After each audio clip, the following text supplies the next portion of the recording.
Welcome to Permission to Kick Ass, a podcast about leaving self-doubt in the dust, punching fear in the face, and taking bold action toward your biggest dreams. I'm Angie Coley, and let's get to it. And welcome back to Permission to Kick Ass. With me today is my friend Mike Rinard. Mike, welcome to the show. Thanks for having me on. So can you tell everybody listening today a little bit about what you do? Sure. I am a copywriter and most recently product creator. For a while, I was specializing in Facebook ads, creating products and doing consulting on how to build profitable Facebook ad systems. And I still do that. And most recently have also been working on this idea around flow writing, how to write faster and break through writer's block. I think that's so important. And I'm glad that you described yourself the way you did, because before we got on this call, we were talking a little bit about the evolution of your business, which I find fascinating. Now, you've been in business for a while. We've known each other for a while now too.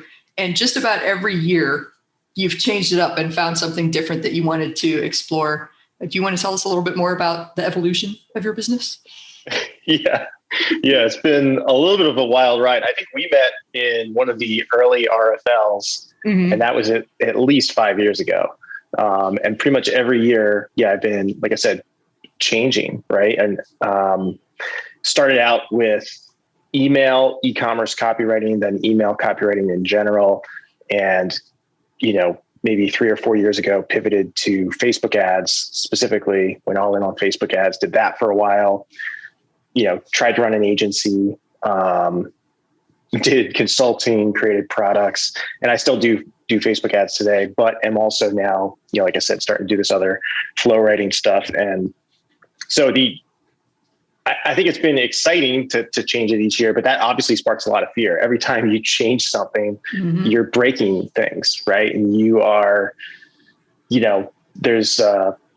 it's kind of well known in business. If you stick to one thing and keep doing it, you're going to build a bigger business and end up more successful, et cetera, all the mm-hmm. above.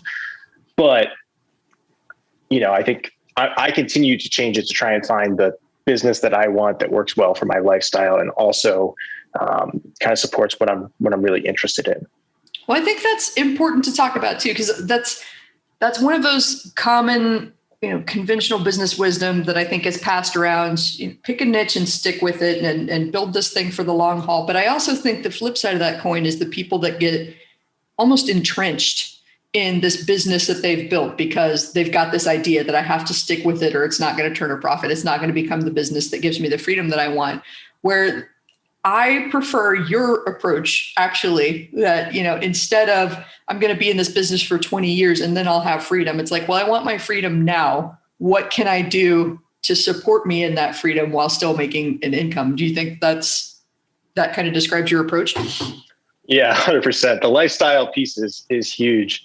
A lot of times I'll get to I'll launch a new idea like, okay, this year I'm going to focus on X. And I'll do that starting at the beginning of the year, and and it'll go well. Every year has grown. It's been great. But I'll sometimes get to October, November, and I'm starting to feel pretty burnt out on any variety of things. And so that leads me in December to start thinking, okay, what am I going to do differently next year? Mm-hmm. And sometimes it's just an evolution of the type of service I'm going to provide. Sometimes it's a complete change from I'm not going to do email focus anymore. Now I'm going to switch to Facebook ads, and so on. But, it does. I think the one thing I would say about it too is I don't like the idea of being entrenched in something. I also wish I could go back and tell myself that this is what I was going to do. If I'd known 6 years ago that I was going to change it every year and that it would be actually easy to change, it would have been easier to make the initial decisions of this is what I'm going to specialize in. Mm-hmm. Right. Because I see so many people get so caught up and worked up about that decision, just like I did. I mean, I got so worked up about, what am I going to do? And am I going to have to do that forever? And the answer is no. Yeah. You don't have to do it forever. I think a lot of my coaching students go through that same thing. It's almost paralyzing because they've got a couple different options that they could pick from, and they wind up just in this loop of, but if I pick it, I have to stick with it. and my favorite phrase is, it's for now, it's not forever. So just pick one. And they're like, but how do I pick one? I was like, you want my real honest advice here? Flip a fucking coin. And they have that same reaction. They start laughing at me, but I'm like, no, I'm serious. Flip a coin. You'll know exactly what I'm talking about as soon as that coin goes into the air. And they always come back to me if they've actually legitimately flipped a coin and go, oh shit, I knew what I wanted to do as soon as the coin went in the air. And I was like, you already know what to do, but you're clouding your own judgment by like cycling through this anxiety and throwing all kinds of worst case scenarios. Like when you flip a coin and it lands the way you didn't want it to, you know, as soon as you see it, like, that's not what I wanted to happen. This is what I was really hoping for. So why don't you just like cut out all of that anxiety and that beating yourself up and just, this is the way my gut tells me I want to go. I'm going to go do it. Otherwise, let the coin tell you. Yeah, 100%. Well, it's funny how much of that stuff is self-created, right? And as soon as you get to the heart of the matter, you're like, okay, this is what I want to do. And maybe somebody's going to make that decision and stick with it. And that's awesome. And maybe they're going to change it. And that's also awesome. You just got to follow your own path, right? Mm-hmm. Yeah. We had a mutual friend that last year started a coaching business that she was super excited about. And as soon as she got into the depths of this group coaching stuff, realized, nope, I don't want to do this. And so she finished it up and moved on to the next thing. I was like, okay, cool. That was a fun experiment. I'm going to try something else now. And I think that's kind of parallel to what we were talking about earlier, which is, you know, if I could go back in time and tell myself that this is where I'd be, like here with you recording a podcast in a random Airbnb in Memphis where I happen to be while we're recording, I don't think young Angie would believe me. Like even like, listen, put your ass in a chair, shut up. I'm older you. Listen to me. I know what I'm talking about. Younger Angie would probably be like, I'm tripping on drugs or something. I'm not going to listen to you. You're ridiculous. So sometimes I think we have to make these choices and learn along the way. Like, this is what I think I want. Nope. Turns out I was wrong about that. Cool. Not what I imagined it was going to be. Yeah. Well, you said something just a minute ago too of, hey, that was a good experiment. And I think that's a good mindset to have around this. It's like, hey, run the experiment, because you can't figure it out in advance. That is one guarantee. You absolutely cannot figure out everything in advance. You have to run the experiment and look at what happens, and then you will know. It's impossible to know from the outside. Like you could look at somebody's life and assume that they've got the good life and you want some of that. Like, I want to break off some of that. I'm going to model what that person's doing, only to find out that their way of doing business or the thing that makes them happy and fulfilled is not your thing at all. And that it's all good data. That's what I'm fond of saying. Like you're either going to win when you pick this thing and try it out as an experiment, or you're going to learn, which is eventually going to lead you to winning. So I don't like that zero-sum game mentality that we have of like, either I'm going to hit it out of the park on the first try, or I was not cut out to be an entrepreneur. Fuck this, I'm out. Oh yeah. No. It can't be that way. Right. You look at every overnight success has a 10-year story behind it, right? Yeah. The part that we like to gloss over conveniently because it involves messy shit like living in the car or taking out massive loans and that time I almost didn't make it, or, you know. Yeah, or even being really successful with something that person ultimately didn't want to be doing. Right. So it, like you said, it may not, it's so easy to look at the outside of what somebody has and say, I want to break off some of that. But meanwhile, we don't even actually know if that person is actually living that lifestyle, right? You've been on the inside of some big businesses. I have as well. And it's not always the way that it looks from the outside, right? Yeah. And that's like, you know, I was glad that we were talking before we got started with the recording, I can talk, before we got started recording about how the evolution has changed year by year as you found more of what you're interested in, but also learned more about what you wanted your life to be like. And I had a similar epiphany, I would say, because it literally just occurred to me one day that I was sitting down planning my business and I had this story in my head about someday when I get to X level of success, I'll be able to have this morning routine that I hear my buddies talking about, where I can spend like 2 hours, do a little yoga, maybe go for a walk, have a journal, do my leisurely coffee, and then get going, and nothing is rushed or stressed about the morning. I love that. And literally, I mean, it sounds really dumb as I'm saying it, but it was like a light switch for me one day. It was like, I could be doing that right now.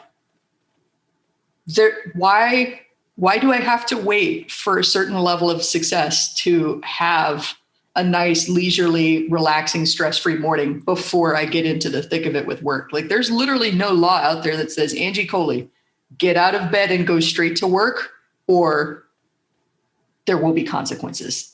Well, it sounds like your boss was being pretty strict with you. Yes. One of the my boss being you.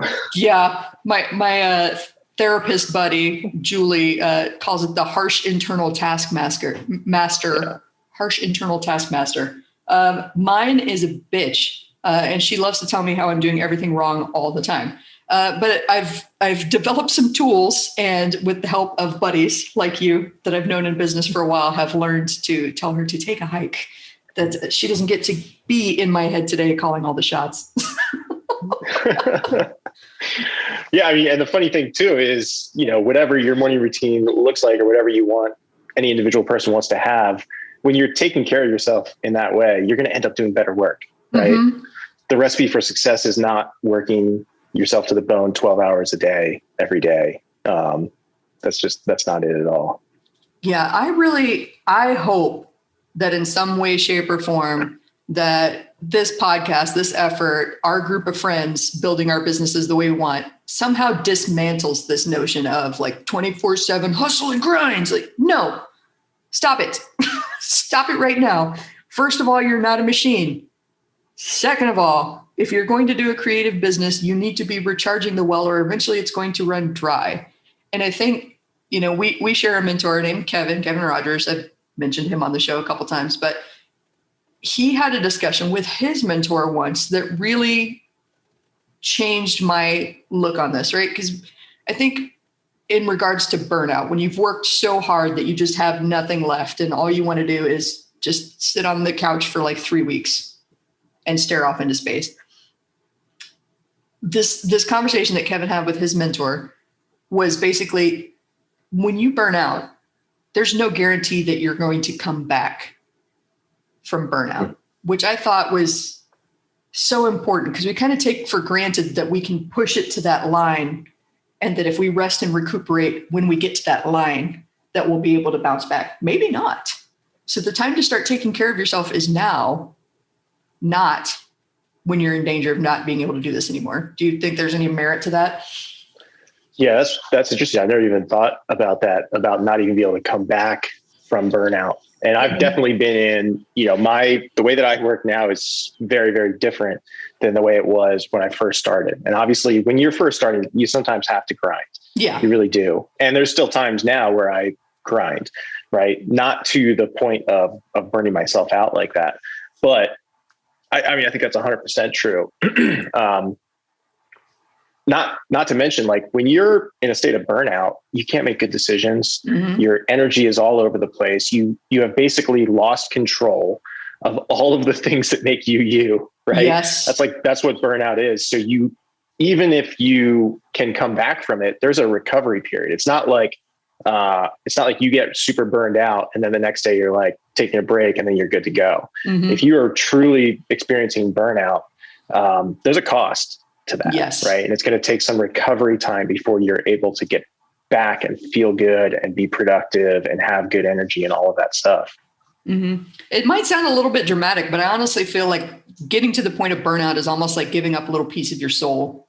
Like, that's a little piece of yourself that you gave to someone else or some other company or some effort that you can't ever get back, because you can't make another minute, right? Can't ever get any of that back.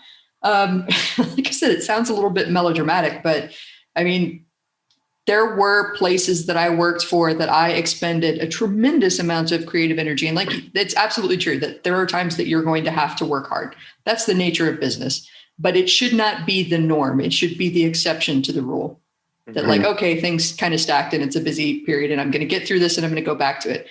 There's another entrepreneurial leader that I follow that I really like. Her company policy is coast when we can. And I like that. Like if you've got your system set up and you've got your things figured out, then your goal is to make more money, bring in more money than you spend, put some money into savings for the lean times, and just kind of level out instead of doing this like, oh my God, I'm busy. And then I am not. And then I'm really busy. And then, I don't know, the feast or famine cycle kind of drives me a little bit batty.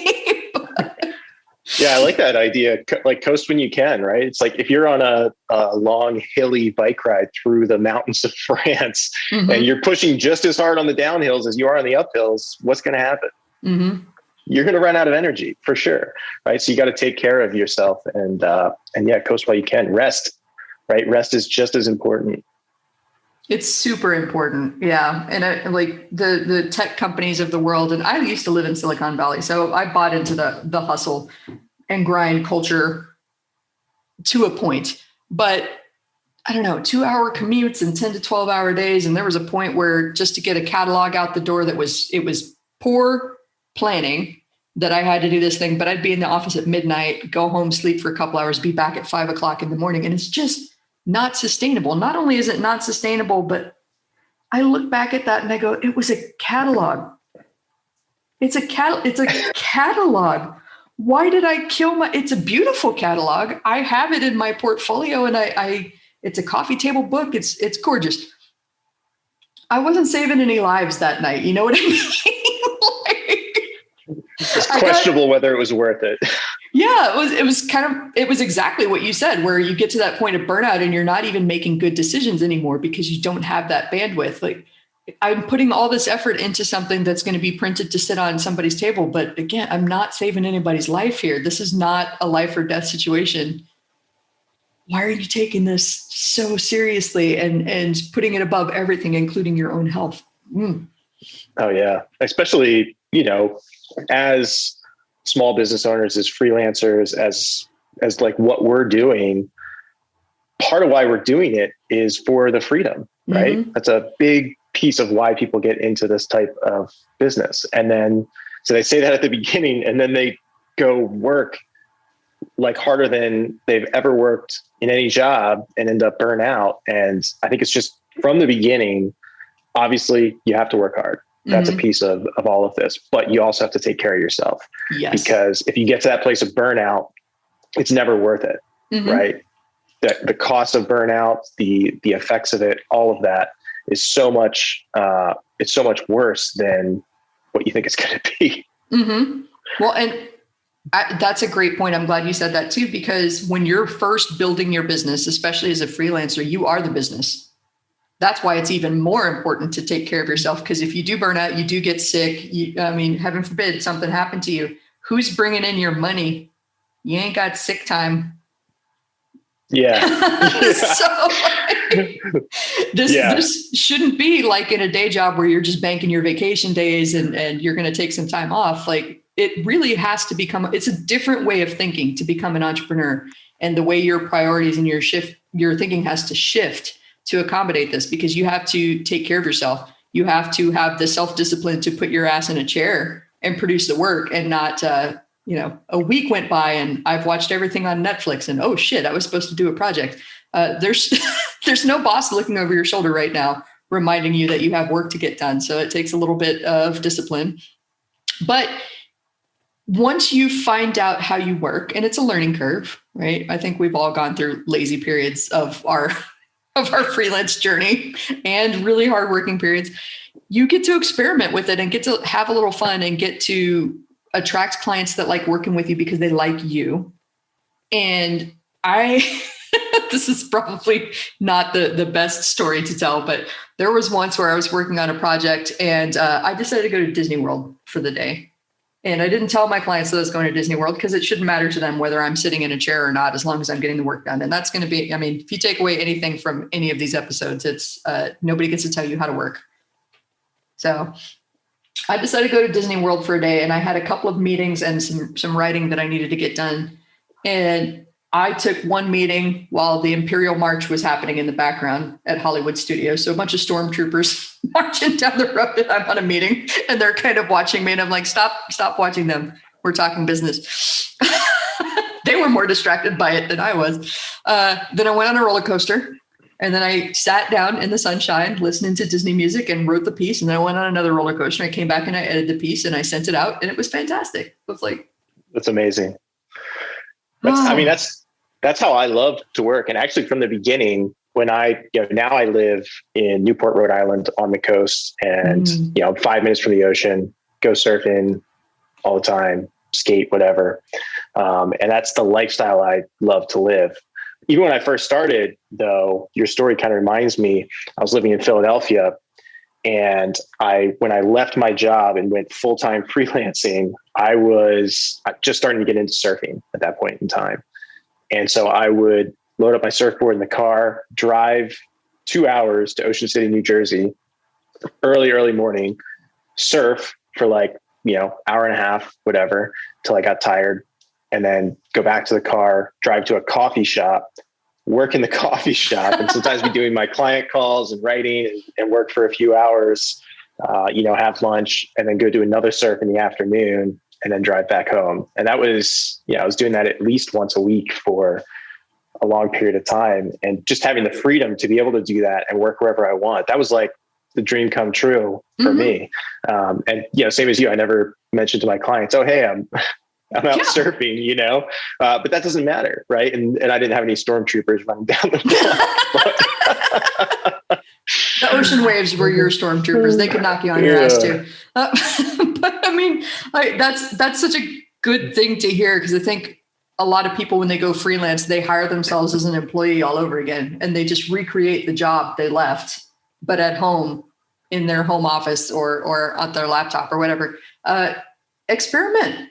Again, like we said, it's all data.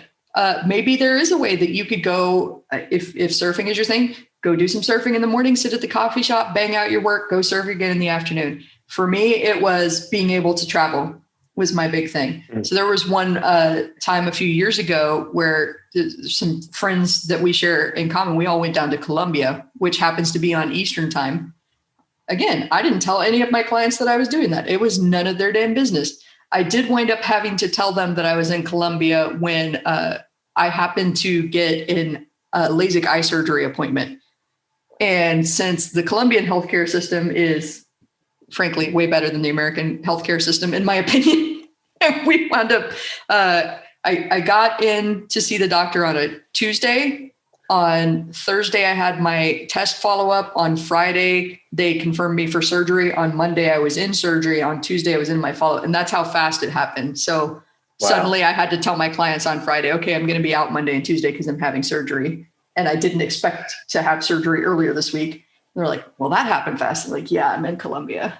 I mean, if I was in the States, we would be getting surgery probably like 6 months from now. But that was really the only time they found out. They were like, holy shit, you're in Colombia. So then it turned into a game with a lot of my clients, like, where in the world is Angie? And when we were on Zoom meetings, like, they can't see us now, but we can see each other. They'd look at my background and they'd be like, where is that? Where are you now? I'm like, guess. Yeah. I bet your clients too. I mean, and this requires working with the right type of clients who you enjoy working with, but I bet they loved it. I bet they loved knowing that you're out doing this stuff, and they're even maybe living vicariously through it a little bit. Right. Yeah. And I mean, that's a good point too, because a lot of people, to go back to what we talk about, seeing what somebody else has built from the outside and kind of having your own impression of it. I'm on a domestic digital nomad journey now. And like I said, I'm recording this, I'm in Memphis. In a couple of weeks, I'm going to be in Nashville. I'm moving all over the States right now.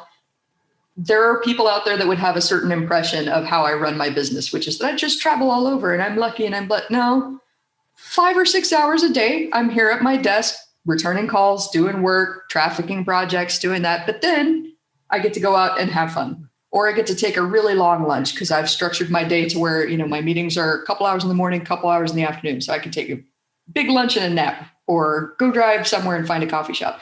So that's, I love this. And when I was stuck in that corporate job with that commute and the meetings and the long days, I never even had time to dream about this, let alone think it was possible.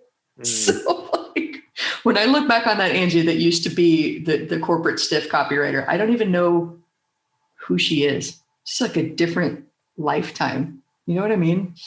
It's beautiful how that kind of change can happen over time, right? Mm-hmm. Yeah, I love that. It starts with thinking it's possible, though, because I mean, I know a lot of people that are in day jobs that don't even think that they can freelance. And I'm like, well, I mean, that old saying is true. Whether you think you can or you can't, you're right. But yeah. I see plenty of evidence out there. I know plenty of people who have made it work and found a way to make it work. So like, there's always going to be a reason not to. What is your reason to do it?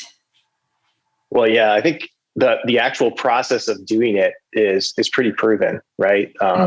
And for both of us, it was, finding a mentor like Kevin Rogers and going through his process, and you learn so much on your own along the way too, right? But I think going back to what we were talking about before, a lot of the fears around it are self-created fears, right? You're worrying like, what if I can't do it? What if it doesn't work for me? What if I can't find a client? How am I going to make money?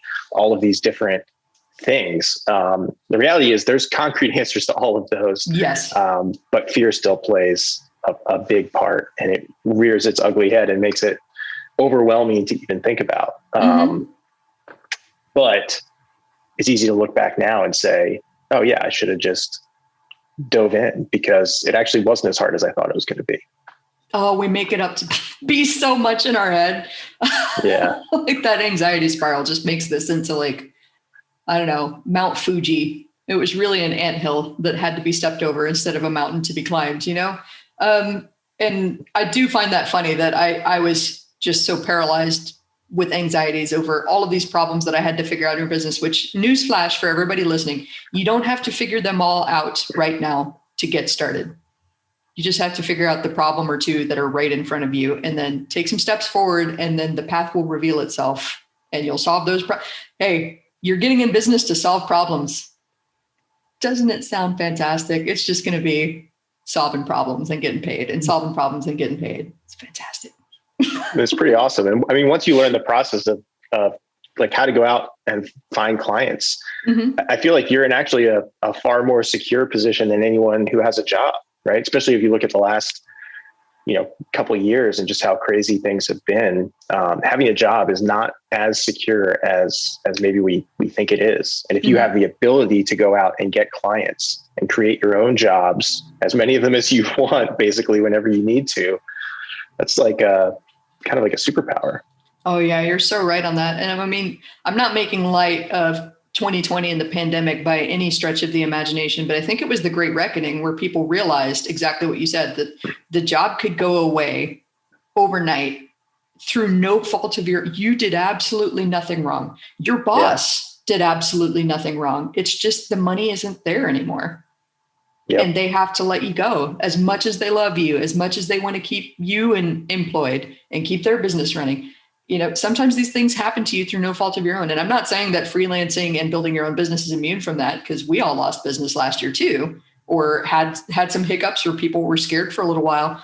But just like you said, Mike, I know that I can go, okay, some of these people are hurting right now. I'm going to let them take the time and space that they need to deal with their situation, help them however I can. I'm going to go over here and see if these people that are doing a little bit better with their business, if they've got some work that they can toss my way, we can work together, and we're all going to ride this out together. So yeah, and you have a skill set that you can leverage to find clients that you can add value, and they are happy to pay for that value, right? And it's terrible. I have friends who have lost jobs. And I even have a friend who lost his entire business, had to close it. But because he is an entrepreneur and a very smart, driven guy, he was able to go through that, lost the entire thing, had to bankrupt that business, and has since started something new, and it's going extremely well, right? So it's like this terrible thing happened to him, but because of the skill set he has, he was able to, kind of turn things around and put in the time to to make something new. That's such an amazing point too. Cause like entrepreneurs, we are no strangers to failure, and failure is an event. It is not your identity. It is not who you are as a person. It is something that is going to happen to you though. So we've got to kind of steel up, get that. The thick skin comment is a little bit overused in creativity, but it's absolutely true. You got to get a thicker skin. You got to understand that this is going to happen. Because my favorite colorful analogy is if you trip walking down the sidewalk and fall flat on your face, are you going to lay there and wait for death to take you? Yeah. The leaves piling up and bicycles running over you like a speed bump. No, you're probably going to get up and laugh and brush yourself off, treat your scraped knee or your broken nose and live because you're still alive. And business is not unlike tripping and falling on your face. Like you're going to make decisions that have consequences, good and bad, and you're going to have to recover from those. And so it goes. Yeah. And sometimes just random things, unpredictable things are going to happen to you, right? Like my buddy who had to close his business.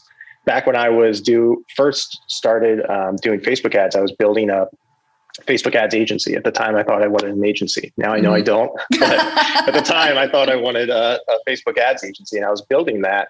And I built it up to, what for me at the time was a pretty big amount of clients, right? And I had 2 part-time employees working for me. And I was like doing this agency thing. And then in about the space of a week and a half, I lost 80% of my clients at once. Wow. Just gone. And the recurring revenue for that business went from, the most I'd ever made to a very small amount. And I'm like, okay, well, what are we going to do now? And that stuff happens. Right. And I think the reality to recognize is that stuff is going to happen. It's what you do from that point on that's what defines you. Yeah.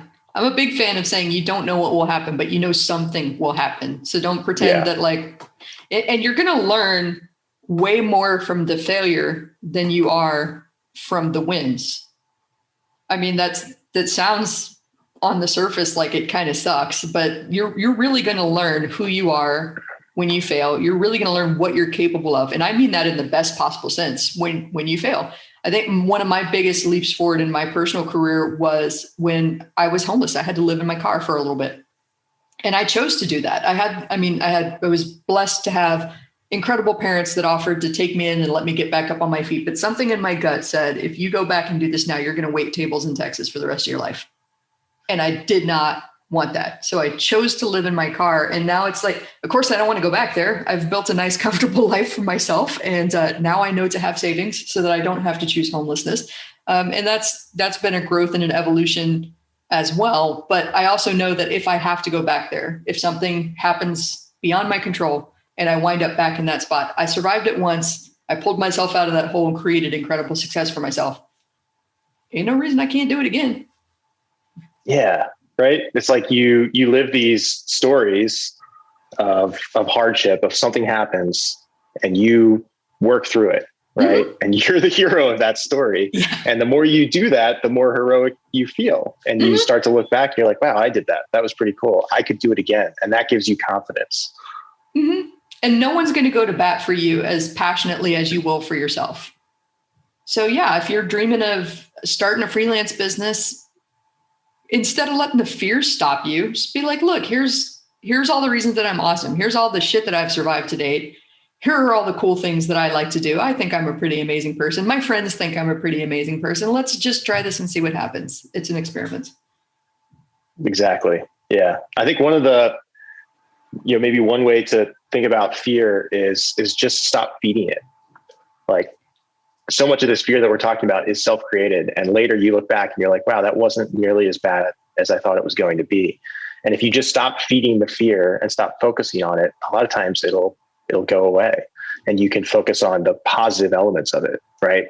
I think about this with surfing, right? I surf around here. There's a lot of rocky spots. If I'm dropping in on a wave and there's a rock at the bottom of the wave and I look at the rock and focus on it, I guarantee I'm going to hit it. Right. But if I focus on where I want to go, I'm not going to hit the rock. It'll be totally fine. So it's kind of like that. Like if you are feeding and overthinking and looping all of these thoughts and fears around what's going to go wrong and what's all that stuff, sometimes it's just, hey, stop doing that and start thinking about what could go right. Mm-hmm. Hmm? Yeah. I mean, and they can't see this. Haha. Nobody gets to see the videos, but you said, stop feeding the fear. And my jaw just kind of dropped a little bit. I was like, God damn, that's so simple and so snappy. And I love it. What you focus on is what you tend to see and what you tend to get more of. And so, like you said, you focus on the rock, you're heading straight for the rock because you're not looking for any other solutions. But if you're looking for the way out, odds are you're going to find the way out because that's what you're focused on. And I think that that's such a simple way to take back your power when the fear wants to take over, that we sometimes like to, I'm not going to lie, sometimes playing the victim feels a little, it's not my fault. It's okay. It's not my fault. But you have more power and you have more resilience and you have more excellence in you than you probably give yourself credit for. So when it feels like the rock is your only option, remind yourself that that's just fear talking. Tell it to take a freaking hike and start looking for your out. Yeah. And when you feel that overwhelmed, recognize that you might be just focusing on a very small piece of the puzzle. And there's so much more at play, right? There's so much more than just fear. There's so much more than just that rock. And there's so much more available to you, right? You don't have to be driven by fear. Mm-hmm. That's such a great analogy too. I'm glad we're talking surfing here, even though I've never been on a surfboard in my life. So I'm going to pretend like I know what I'm talking about. But no, that Mike is the expert for surfing things. Do not come to Angie for surfing things. But like pointing out the rock, I think is a great example of what you said, that like when you're focusing on the fear, that's only a tiny piece of the picture. The rock is not the ocean. Look at the ocean. It's gigantic. And that rock is one tiny piece of it. It just happens to be when you're hurtling toward it, you're way more focused on that than the rest of the ocean. But that doesn't mean the ocean went away. You know what I mean? So, right. Yeah, I think that's such a clear picture for people that deal better in analogies. And like, remember, there's a whole great big ocean around there. This is not the only spot. That's not the only rock. The rock is not the only thing that you need to focus on right now. It's so much bigger than this. Don't get so focused on that you can't see anything else. Yeah, exactly. And just open it up. I mean, if you think even just from an evolutionary standpoint, fear was a very useful emotion for us when we were in life or death situations all the time, right? And what happens now is we're not in life or death situations, but we feel the same fear, right? It feels life or death. It is not life or death. Yeah. And that's the first thing to realize is it's, in most cases, for most people listening to this, it's probably not life or death. And if you can recognize that and just pull back and defocus a little bit and just open up your awareness to the whole thing and the whole picture, you'll see that, yeah, there probably is a rock and you're probably intensely focusing on it and making that the entire world, but the entire world is actually much bigger. Mm-hmm.